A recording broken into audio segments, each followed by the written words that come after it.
नमस्कार दोस्तों, स्वागत है आपका आपके अपने त्यागराज क्लासेस के YouTube चैनल पर।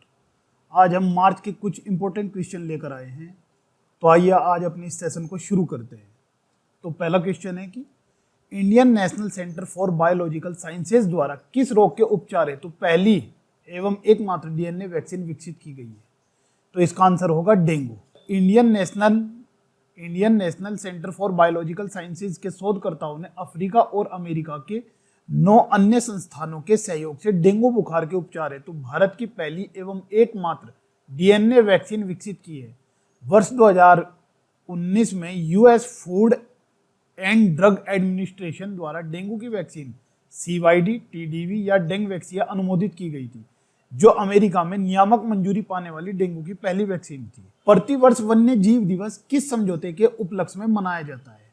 इस समझौते का नाम है सिटीज, CITES, और सिटीज की फुल फॉर्म है the convention of international trade in endangered species of wild फोना एंड फ्लोरा।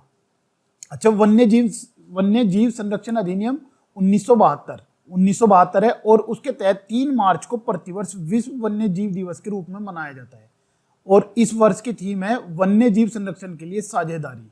3 मार्च 1973 में वन्य जीवों और वनस्पतियों सिटीज की लुप्त प्राय प्रजातियों में अंतरराष्ट्रीय व्यापार पर कन्वेंशन किया गया था। इस वर्ष इस कन्वेंशन की 50वीं वर्षगांठ है। वो वान थ्वांग को किस देश का राष्ट्रपति चुना गया? वियतनाम का। वो वान थ्वांग को वियतनाम का राष्ट्रपति चुना गया। अच्छा, वियतनाम समाजवादी गणराज्य की नेशनल असेंबली NA ने वियतनाम की कम्युनिस्ट पार्टी के पोलित ब्यूरो के सदस्य वो वान थ्वांग, जो 52 वर्षीय हैं, को 2026 तक चलने वाले कार्यकाल के लिए वियतनाम के नए राष्ट्रपति के रूप में चुना। उन्होंने वियतनाम के हनोई में नेशनल असेंबली की असाधारण बैठक के दौरान वियतनाम के नए राष्ट्रपति के रूप में शपथ ली। अच्छा, वियतनाम की जो राजधानी है वो हनोई है।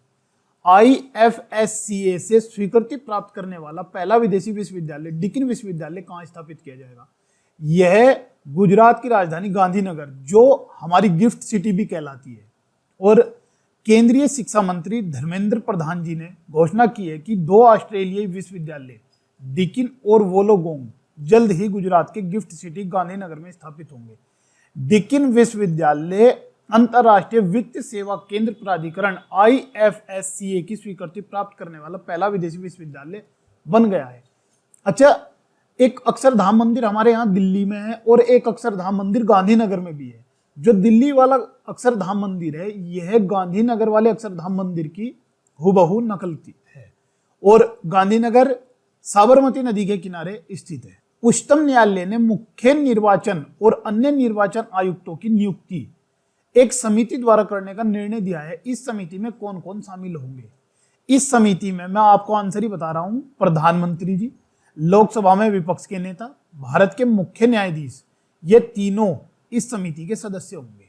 उच्चतम न्यायालय ने 2 मार्च 2023 को फैसला सुनाया कि मुख्य निर्वाचन आयुक्त और आयुक्तों की नियुक्ति प्रधानमंत्री, लोकसभा में विपक्ष के नेता और भारत के मुख्य न्यायाधीश की एक समिति की सलाह पर राष्ट्रपति द्वारा की जाएगी।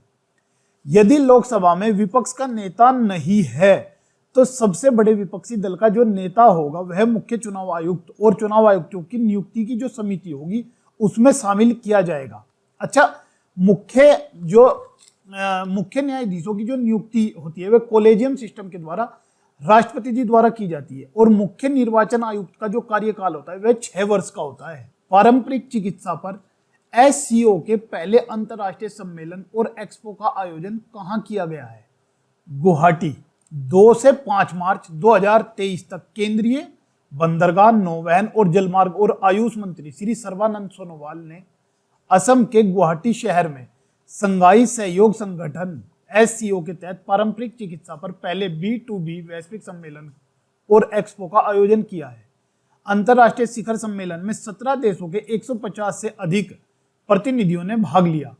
अच्छा, जो गुवाहाटी शहर जो है आसाम, अरुणाचल प्रदेश, मिजोरम व नागालैंड, इन चारों राज्यों का एक कंबाइंड हाई कोर्ट गुवाहाटी में स्थित। एशियाई शतरंज महासंघ द्वारा प्लेयर ऑफ द ईयर पुरस्कार से किसे सम्मानित किया गया है? Option number B. अच्छा, 1 मार्च 2023 को 5वें वार्षिक एशियाई शतरंज उत्कृष्टता पुरस्कारों में कई भारतीय खिलाड़ियों और शतरंज की भारतीय शासी निकाय को वर्ष 2022 में उनकी शानदार उपलब्धियों के लिए सम्मानित किया गया है। भारतीय ग्रैंड मास्टर डी गुकेश को महाबलीपुरम में 44वें शतरंज ओलंपियाड में एशियाई शतरंज महासंघ ACF द्वारा प्लेयर ऑफ द ईयर पुरस्कार से सम्मानित किया गया है। अच्छा, हमारे यहाँ के शतरंज के जो सबसे बड़े खिलाड़ी है, उसे ऐसा ही शायद कोई हो जो ना जानता हो, उनका नाम है विश्वनाथन आनंद। भारतीय पुरातत्व सर्वेक्षण द्वारा 1300 वर्ष पुराना बौद्ध स्तूप 1300 वर्ष पुराना बौद्ध स्तूप कहाँ खोजा गया है? यह खोजा गया है ओडिशा में। भारतीय पुरातत्व सर्वेक्षण ASI ने ओडिशा के जाजपुर जिले में खोंडा लाइट खनन स्थल पर 1300 वर्ष पुराने स्तूप की खोज की है। यह वह स्थान है जहां से पुरी में 12वीं शताब्दी के श्री जगन्नाथ मंदिर के सौंदर्यीकरण परियोजना हेतु खोंडा लाइट पत्थरों की आपूर्ति की गई थी। अच्छा, भारतीय पुरातत्व सर्वेक्षण की स्थापना ब्रिटिश सरकार द्वारा 1861 में की गई थी। पहला बोडोलैंड अंतरराष्ट्रीय ज्ञान महोत्सव का आयोजन कहाँ किया गया है? बी, आसाम में। 27 फरवरी से 2 मार्च 2023 तक बोडोलैंड प्रादेशिक क्षेत्र BTR सरकार के समर्थन से बोडोलैंड विश्वविद्यालय द्वारा आयोजित पहला बोडोलैंड अंतरराष्ट्रीय ज्ञान महोत्सव असम के कोकराझार जिले में संपन्न हुआ। बोडो शांति समझौते 2020 ने एक शांतिपूर्ण, हरित और स्मार्ट बोडोलैंड की परिकल्पना का मार्ग प्रशस्त किया है। अच्छा, बोडो भाषा को 8वीं अनुसूची में भी शामिल किया गया है। बोडोलैंड जो है आसाम में है और आसाम में एक बोडो जनजाति भी पाई जाती है। राष्ट्रपति द्रौपदी मुर्मू द्वारा भोपाल में अंतर्राष्ट्रीय धम्म सम्मेलन के कौन से संस्करण का उद्घाटन किया गया है? 7वें सम्मेलन। भारत की राष्ट्रपति द्रौपदी मुर्मू ने भोपाल में सांची बौद्ध भारतीय अध्ययन विश्वविद्यालय के सहयोग से इंडिया फाउंडेशन द्वारा आयोजित 7वें अंतर्राष्ट्रीय धम्म सम्मेलन का उद्घाटन किया है। इस सम्मेलन में 16 देशों के प्रतिनिधि और 6 देशों के संस्कृति मंत्रियों ने भाग लिया एवं अतिथियों द्वारा panorama of Indian philosophers and thinkers पुस्तक का विमोचन किया। अच्छा, जो द्रौपदी मुर्मू जी हैं वे हमारी भारतीय आदिवासी महिला, मतलब पहली महिला आदिवासी राष्ट्रपति है और 15वें नंबर की राष्ट्रपति है। विश्व का पहला 200 मीटर लंबा बांस कैश बैरियर बाहुबली कहाँ स्थापित किया गया है? इसका आंसर क्वेश्चन नंबर 11 का आंसर जो है वो ऑप्शन नंबर बी है, विदर्भ। विश्व के पहले 200 मीटर लंबे बैम्बू क्रैश बैरियर के विकास के साथ आत्मनिर्भर भारत को प्राप्त करने की दिशा में एक असाधारण उपलब्धि हासिल की है, जिसे वाणी वरोरा राजमार्ग विदर्भ महाराष्ट्र में स्थापित किया गया है। अच्छा, यह क्रैश बैरियर स्टील का एक आदर्श विकल्प प्रदान करता है और पर्यावरण संबंधी चिंताओं और उनके परिणामों को संबोधित करता है। अच्छा, विदर्भ जो महाराष्ट्र का उत्तरी पूर्वी क्षेत्र है, जो विदर्भ है वो महाराष्ट्र राज्य का उत्तरी पूर्वी क्षेत्र है, उत्तरी पूर्वी। 4 मार्च को राष्ट्रीय सुरक्षा दिवस किस थीम के साथ मनाया गया है? 4 मार्च को हमारा उद्देश्य शून्य नुकसान, सुरक्षित कामकाजी माहौल को बढ़ावा देने और सभी पहलुओं में लोगों की सुरक्षा सुनिश्चित करने के उद्देश्य से प्रत्येक वर्ष 4 मार्च को राष्ट्रीय सुरक्षा दिवस मनाया जाता है। इस वर्ष 52वां राष्ट्रीय सुरक्षा दिवस मनाया गया, जिसकी थीम हमारा उद्देश्य शून्य नुकसान है। हमारा उद्देश्य शून्य नुकसान। 13 मार्च 2023 को पहला भारतीय नौसेना कमांडर सम्मेलन का आयोजन किस स्वदेशी पोत पर किया गया? INS विक्रांत पर। 6 मार्च 2023 को पहला भारतीय नौसेना कमांडर सम्मेलन स्वदेश निर्मित विमान वाहक पोत INS विक्रांत पर आयोजित किया गया है। रक्षा मंत्री श्री राजनाथ सिंह जी ने पहले दिन INS विक्रांत पर नौसेना कमांडरों को संबोधित किया है। किसानों के लिए नैनो यूरिया के बाद नैनो डीएपी उर्वरक को किसके द्वारा मंजूरी प्रदान की गई है? डॉक्टर मनसुख मांडविया को। केंद्रीय रसायन और उर्वरक मंत्री डॉक्टर मनसुख मांडविया द्वारा नैनो यूरिया के बाद अब नैनो डीएपी को मंजूरी प्रदान की है। भारतीय किसान उर्वरक सहकारी लिमिटेड इफ्को के nano di ammonia phosphate DAP को केंद्रीय कृषि मंत्रालय द्वारा अनुमोदित किया गया है। अच्छा, हमारे कृषि मंत्री कौन है? श्री नरेंद्र सिंह तोमर। जूनियर कबड्डी विश्व चैंपियनशिप 2023 का खिताब किसने जीता है? डी, भारत ने। अच्छा, आप लोग इसमें कंफ्यूज मत हो ना, क्योंकि जूनियर कबड्डी विश्व चैंपियनशिप 2023 का खिताब तो भारत ने जीता है, जबकि कबड्डी जो है बांग्लादेश का राष्ट्रीय खेल है। 4 मार्च 2023 को ईरान के उर्मिया में आयोजित जूनियर कबड्डी विश्व चैंपियनशिप 2023 का फाइनल मुकाबला भारत और ईरान के बीच हुआ, जहां भारतीय टीम ने ईरानी टीम को 41-33 से हराकर यह खिताब जीता। यह पहली बार है जब भारत ने इस टूर्नामेंट में हिस्सा लिया और जीत हासिल की। सशस्त्र सीमा बल का नया डीजी किसे नियुक्त किया गया है? सशस्त्र सीमा बल का नया डीजी रश्मि शुक्ला को। अच्छा, बीएसएफ के डीजी कौन है? बीएसएफ के डीजी हैं नितिन अग्रवाल जी, और सीआईएसएफ और सीआरपीएफ।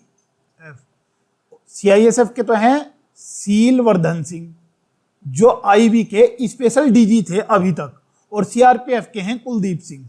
अच्छा, वरिष्ठ आईपीएस अधिकारी रश्मि शुक्ला को सशस्त्र सीमा बल का नया डीजी नियुक्त किया गया है। रश्मि शुक्ला 1988 बैच की महाराष्ट्र कैडर की आईपीएस अधिकारी हैं। वह पहले सेंट्रल रिजर्व पुलिस फोर्स में अतिरिक्त डीजी के पद पर तैनात थी। केंद्रीय गृह मंत्री अमित शाह जी ने सुरक्षित शहरी परियोजना की शुरुआत कहां से की है? उत्तर है कर्नाटक। केंद्रीय गृह मंत्री और सहकारिता मंत्री अमित शाह जी ने बेंगलुरु, कर्नाटक में सुरक्षित शहर परियोजना का शुभारंभ किया है। इस परियोजना के लिए 2840 करोड़ रुपए का बजट जारी किया गया है। सेफ सिटी परियोजना को 8 शहरों में ट्रायल के तौर पर लागू किया गया है और केंद्र सरकार ने 667 करोड़ रुपए देने का फैसला किया है। संयुक्त राष्ट्र पर्यावरण कार्यक्रम ने किस राज्य में शहरी शीतलन पहल को लागू करने के लिए समझौता किया है? इसका सही आंसर है तमिलनाडु।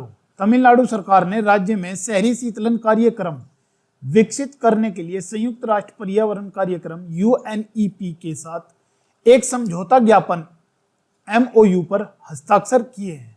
अच्छा, तमिलनाडु के जो मुख्यमंत्री है वह एमके स्टालिन है, एमके स्टालिन। और यह कार्यक्रम कूल कोएलिशन और Bharat Denmark green strategic partnership के ढांचे के तहत चलाया गया है। और यूएनईपी का जो मुख्यालय है केन्या की राजधानी नैरोबी में है, केन्या की राजधानी नैरोबी। और यूएनईपी की फुल फॉर्म है United Nations Environment Programme. Bharat के पूर्व मुख्य न्यायाधीश एएम अहमदी का निधन हुआ। इन्हें मुख्य न्यायाधीशों की सूची में कौन सा स्थान प्राप्त है? बी, 26वां।